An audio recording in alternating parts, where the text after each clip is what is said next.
Monsieur le ministre des Finances, cher ami, monsieur le directeur général des banques de la place, monsieur le directeur général des CEPEC, je ne sais pas s'ils sont là, les CEPEC.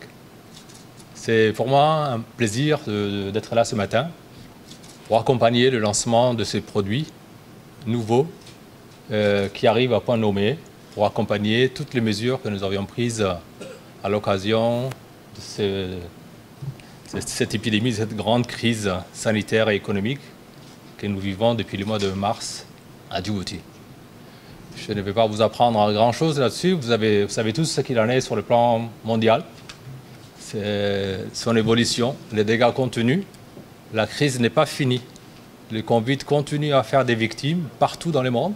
Il y a des pays qui avaient vécu des situations de stabilisation qui repartent dans les mauvais sens. Si vous suivez l'actualité, vous savez de quel pays je parle. Dieu merci, à Djibouti, le taux, après s'être emballé quelque temps, était en train de rebaisser. Et tout ça pour cadrer un peu le contexte, pour dire que nous sommes vraiment encore dans la crise. Même si les taux de contamination progressive quotidien baissent ces derniers temps. On parlait de 3-4% par jour en ce moment, après avoir frôlé les 31% il y a 3 semaines. Donc la crise est là. La crise sanitaire est là. Et ce qui va nous sauver, ce sont les mesures d'ordre sanitaire collectif que nous prendrons ensemble. En attendant, nous devons accompagner l'économie, prendre des mesures à tous les niveaux.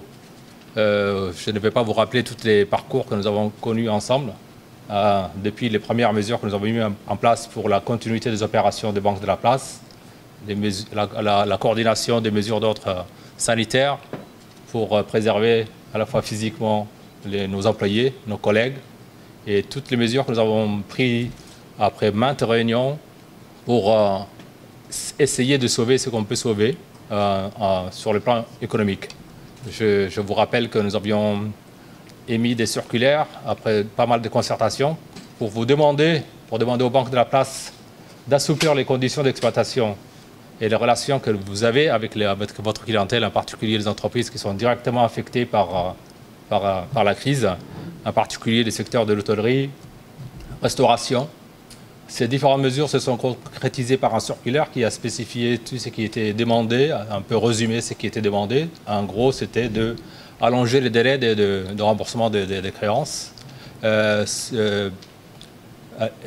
Si c'est nécessaire, remettre à plat le plan d'amortissement pour intégrer les difficultés et renégocier au cas par cas avec les entreprises pour pouvoir permettre à ces entreprises de ne pas mourir et d'adapter un peu les trésoreries que vous avez l'habitude d'apporter à la clientèle pour qu'elle puisse faire face à ces difficultés. À cela, pour que vous puissiez le faire, nous nous étions engagés à vous soutenir et à assouplir les conditions d'exploitation des banques à travers l'assouplissement des conditions réglementaires. Nous avons remis à plus d'un an, des conditions de classement des créances que nous avons préparées avec vous, pratiquement pendant une année avec vous, mais qui étaient des conditions issues de l'évolution de la réglementation internationale, mais qui nous permettaient de hausser le niveau de la place financière à Djibouti au niveau international. Mais nous avons décidé de reporter pour ne pas bloquer la machine pendant cette période-là. Donc c'était en contrepartie de ça.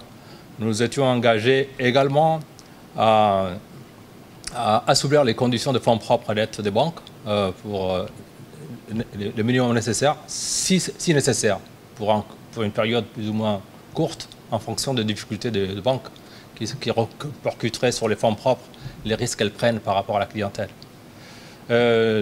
Voilà, donc aujourd'hui, ce dispositif qui est en place, grâce aussi au travail colossal que le Fonds de garantie a fait avec vous, nous étions associés avec mes collègues de la Banque centrale à l'élaboration de ce protocole et ce dispositif que vous allez lancer aujourd'hui, pour compléter au niveau de la prise de risque, parce que l'assouplissement, l'allongement des délais, c'est bien, mais ce n'est pas suffisant. Donc il y a vraiment une participation de l'État. Les autorités nationales ont fait un effort colossal pour doter de ressources nécessaires au fonds de garantie pour qu'elles puissent prendre en charge une part importante de ces risques à raison de 75%. De négociations dures, vous avez tous participer pour avoir des conditions intéressantes de l'ordre de 4%.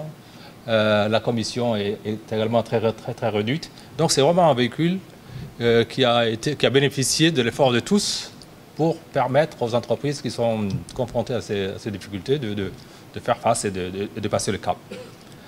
Voilà, donc maintenant il nous reste simplement à accélérer. Donc je vous exhorte à vraiment mettre en place ces véhicules. Nous ne sommes pas sortis, je le répète, de la crise et même les aéroports sont encore fermés, le secteur de l'hôtellerie est toujours en souffrance. Donc je vous encourage à le faire assez rapide. Merci de votre attention.